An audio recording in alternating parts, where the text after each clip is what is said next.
Halo semuanya, jadi selamat datang di podcast kita kali ini. Jadi dalam rangka memenuhi tugas mata kuliah politik dan kebudayaan kali ini kita akan mengangkat tema tentang pandangan masyarakat terhadap kepemimpinan baik di tingkat regional, daerah maupun di desa. Nah, untuk narasumber saya kali ini bisa perkenalkan diri siapa? Baik, terima kasih kepada Siapa? Saudari Syahju Syairah Nafis kebetulan sebagai anak saya. Perkenalkan saya bapaknya ini, bapaknya biasa dia yang manggil. Ya. Jadi nama saya adalah Mokhtar Raharjo. Eh, Sedikit cerita untuk anak saya ini, anak yang ketiga, bungsu. Eh, Pada sore hari ini akan memberikan pertanyaan sebagai salah satu tugas dari kampus UNES, pertanyaan masalah yang mungkin pada saat ini lagi gencar-gencarnya untuk diulas, terutama di masyarakat. Nah, hari ini, sore ini, anak saya akan menyampaikan apa pertanyaan kepada saya, kira-kira apa yang nanti diberikan pertanyaan, kemudian mungkin insya Allah nanti saya bisa menjawab.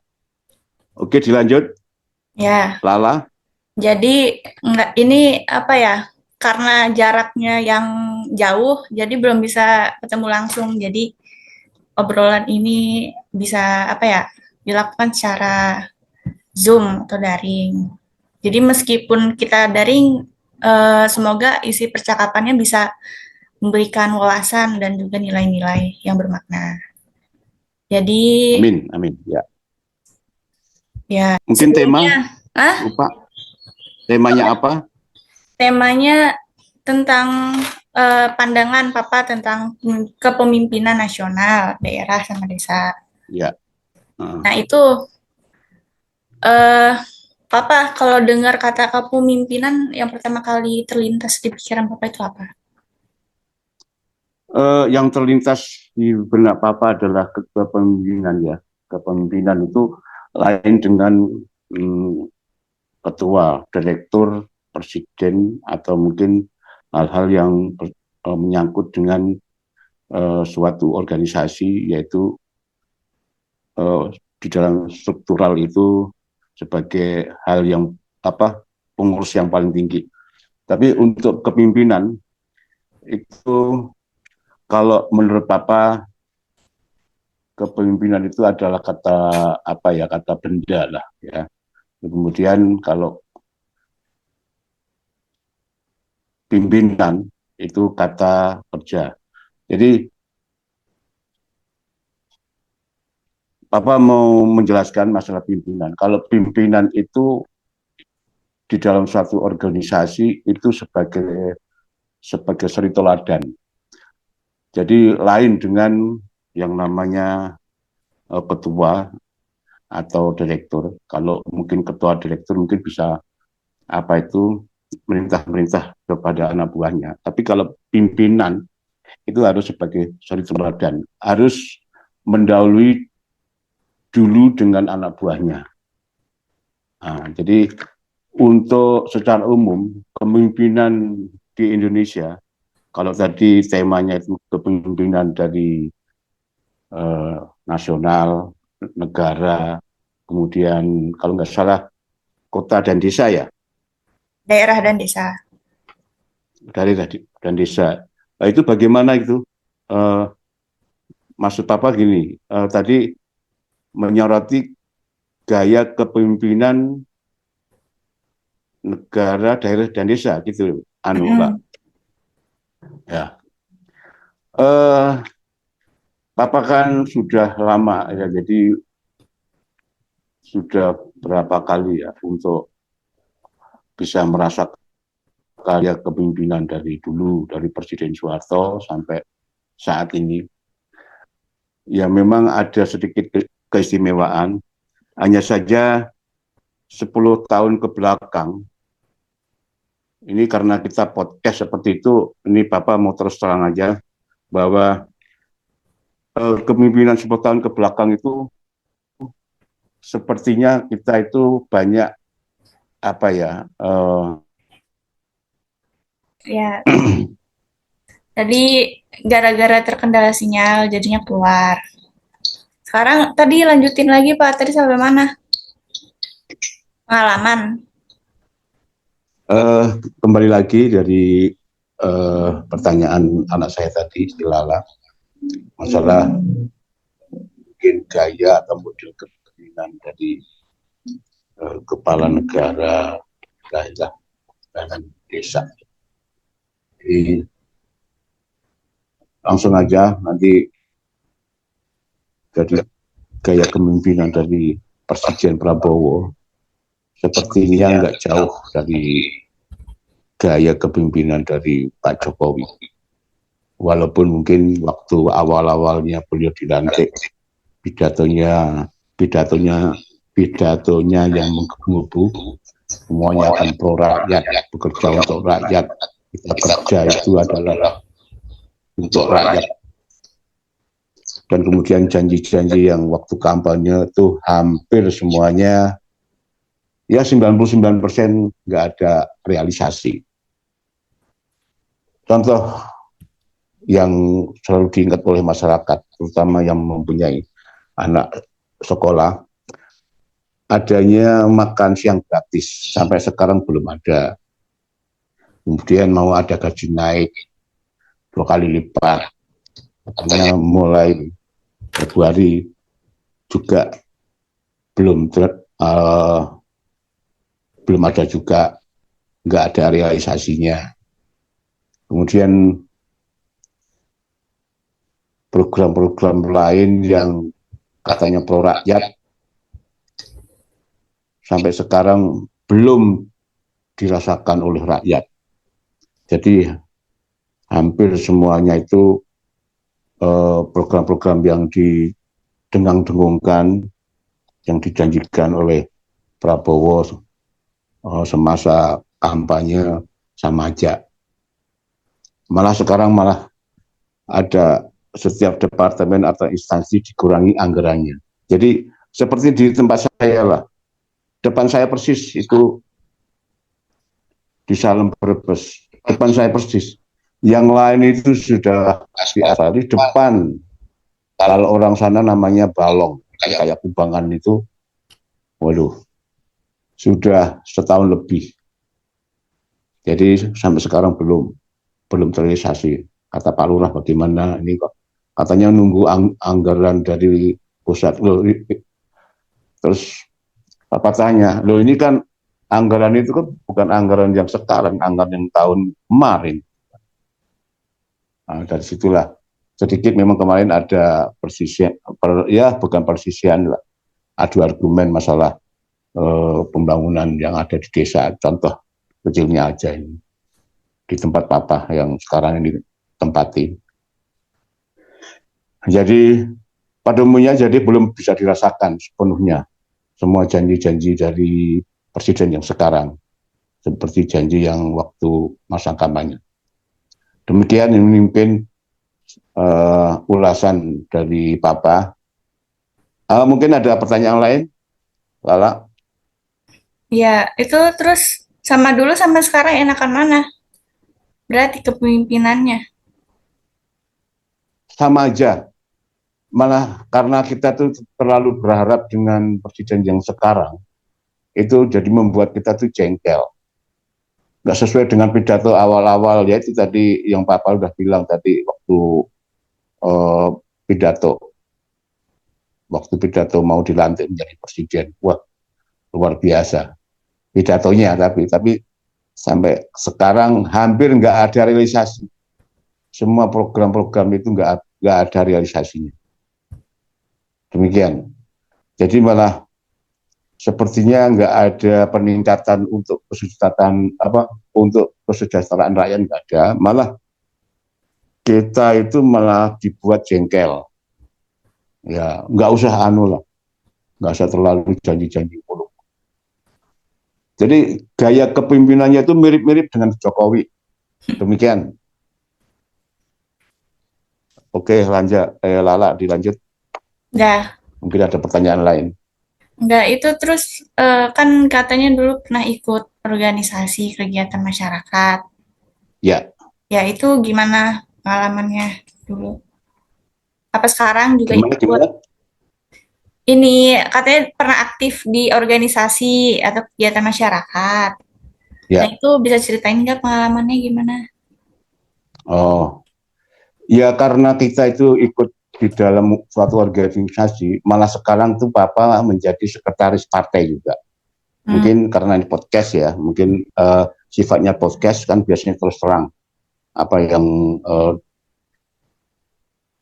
ditanyakan kemudian jawabannya itu apa adanya. Jadi Papa ini sebagai sekretaris Partai Umat di salah satu kecamatan di Brebes. ya, Jadi mungkin kalau untuk pemilu kemarin untuk Pelkadesnya kan memang kita eh, apa ya sebagai tim pemenangan dari Anies Baswedan. Nah, berarti jadi milihnya Anies kemarin.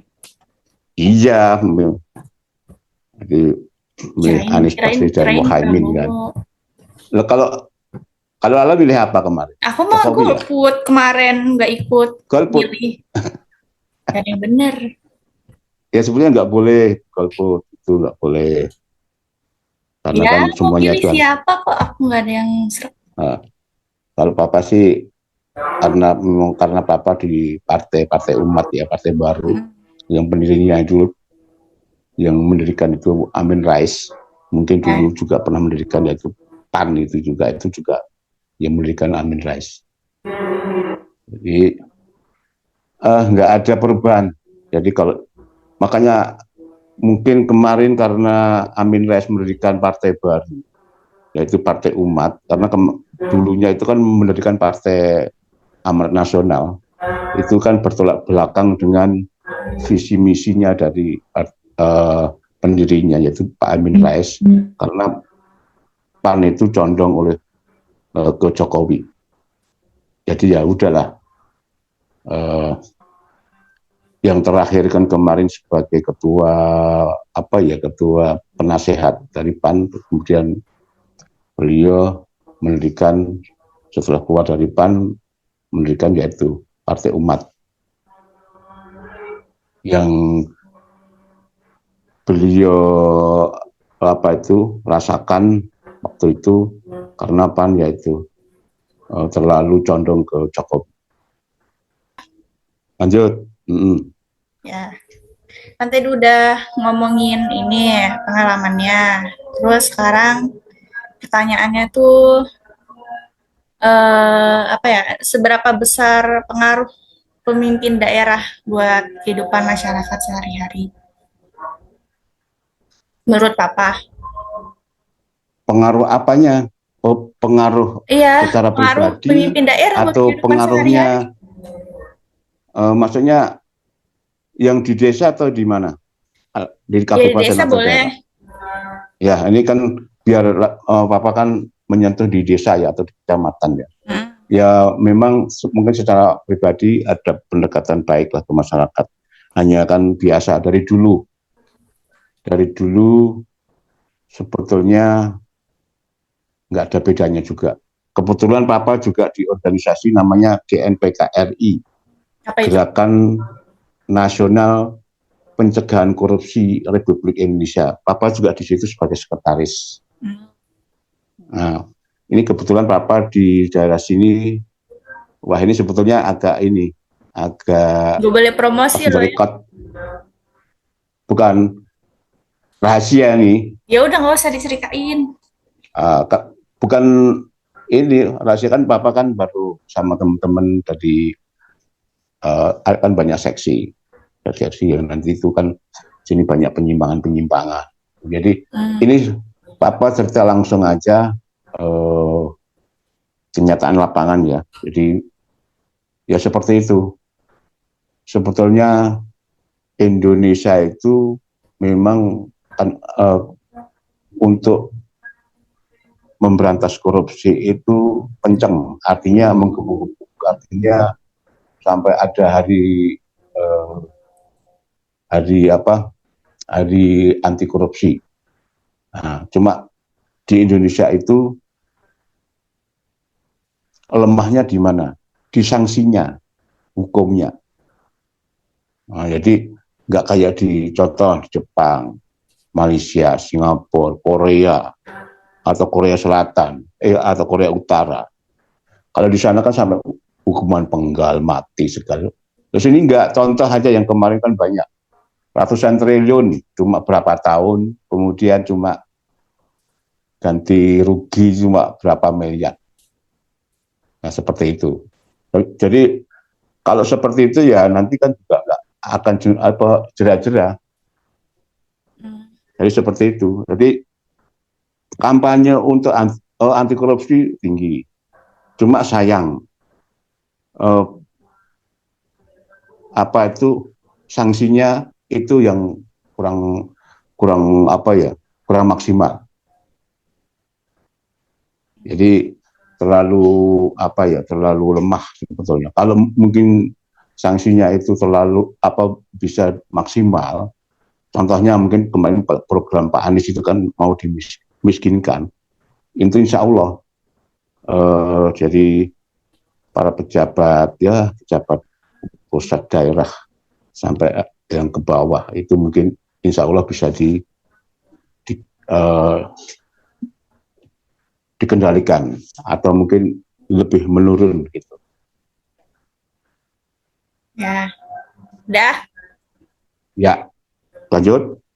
Terus berarti Ini kalau kata Papa, pemimpin itu apa? Bagusnya itu lebih tegas ke masyarakat apa ini? Dekat ke masyarakat. Lebih baik. ya kita bukan hanya pendekatan secara pribadi.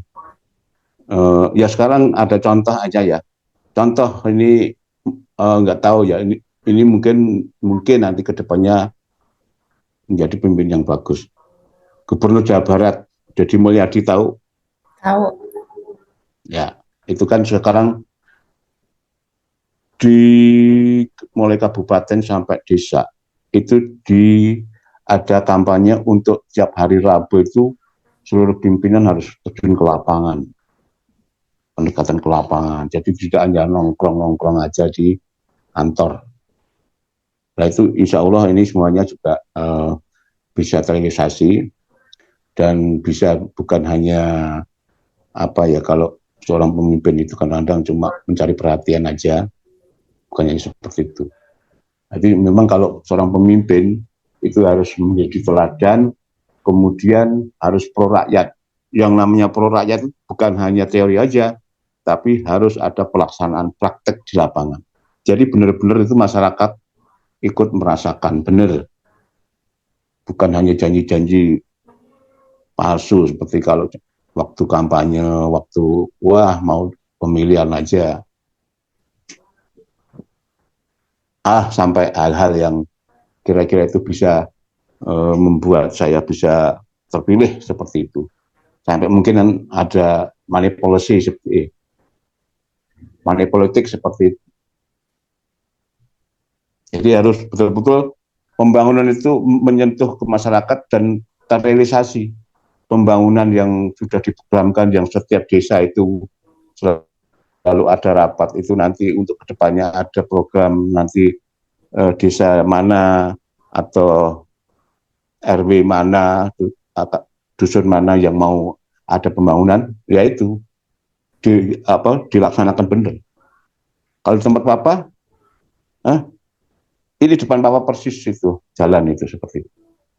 Jadi ya begitulah masyarakat cuma bisa istilahnya menghela napas saja.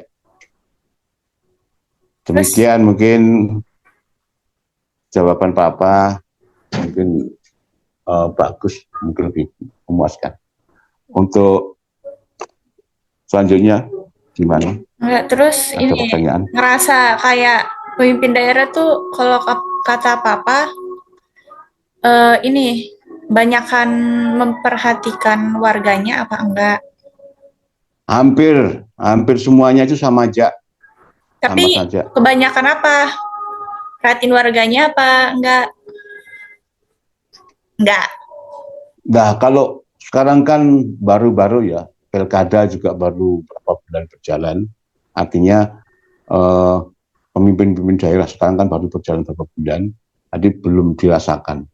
Memang ada yang sudah, katakanlah kan ada namanya 100 hari kerja. Nah, itu nanti masyarakat bisa melihat. Tapi kebanyakan belum ada sentuhan langsung belum ada. Ini sebetulnya ini yang harus berperan dari pimpinan tertinggi, pimpinan tertingginya, yaitu Pak Prabowo. Kalau mungkin beliau bisa uh, merealisasikan janji-janjinya, mungkin ke bawahnya mungkin akan langsung ikut mengikuti.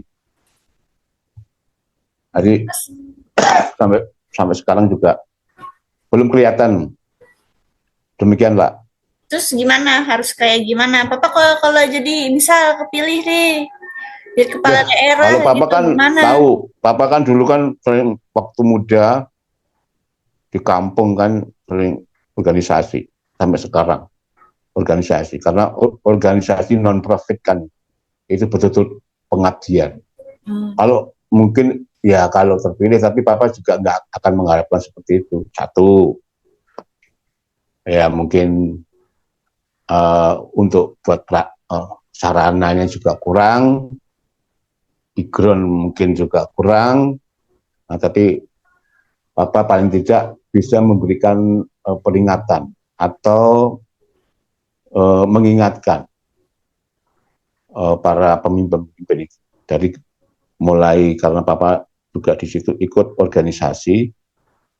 Papa di sini ikut 3, jadi dari partai juga, GNPK, Gerakan Nasional Pencegahan Korupsi, yang satu jadi di PCM Muhammadiyah. PCM Apa? Muhammadiyah Salam sini Papa sebagai Kokam, tahu Kokam? Bukan, enggak. Nah, Kokam itu kayak Banser, tahu nggak Banser? Apa? Banser. Enggak. Banser NU itu kan di tempatmu kan banyak NU kan? Iya. Nah, itu namanya kayak Banser seperti itu. Tapi kalau di Muhammadiyah namanya Kokam. Sekarang, ya. Oke, Udah ini. pertanyaan selanjutnya mungkin ada Udah dari terakhir, anakku pertanyaan tersayang. terakhir. Ya, boleh. Soalnya ini juga durasi keburu ini waktunya habis. Maghrib juga. Ya, jadi pesan Papa buat generasi muda yang mungkin nanti Ya, bakal pesan-pesan. jadi Oke. pemimpin bangsa. Pesan, paham Papa. Pesan-pesan buat generasi muda, terutama buat anak-anak saya, anak-anakku semua, dan generasi pada umumnya. Kalau nanti menjadi pejabat, seorang pemimpin harus betul-betul itu pro rakyat, jangan hanya janji-janji aja, tapi benar-benar itu dilaksanakan untuk benar-benar dirasakan oleh rakyat. Karena bagaimanapun kalau bekerja untuk rakyat, bekerja untuk katakanlah masyarakat pada umumnya, itu adalah salah satu ibadah juga. Makanya dengan cara-cara seperti itu, insya Allah pahala dapat mengalir. Bukan karena dapat jabatan, dapat ya menjadi seorang pejabat, menjadi seorang pemimpin, terus sewenang-wenang kepada masyarakat atau pada rakyat pada umumnya. Demikian Ya. mungkin yang bisa Bapak jawab dari apa pertanyaan dari anak saya tersayang si Lala. Gimana? Ya. Oke, dilanjut. Ya. Oke, ya, terima kasih anakku. Bentar, belum Semoga closingan. Ya. Ya. Oke, dilanjut, Jadi, monggo. ya, jadi tadi itu ya obrolan seputar kepemimpinan mulai dari apa tadi tingkat nasional sampai ke level desa. Jadi dari cerita sama pandangan Papa dan beliau ini kita bisa belajar bahwa kepemimpinan itu bukan hanya soal jabatan kan, tapi soal tanggung jawab juga. terus kedekatannya sama masyarakat, sama kepekaannya juga sama Iya, kebutuhannya masyarakat. betul. Ya, jadi ya meskipun diskusi ini dilakukan secara daring, semoga bisa tersampaikan semua ininya.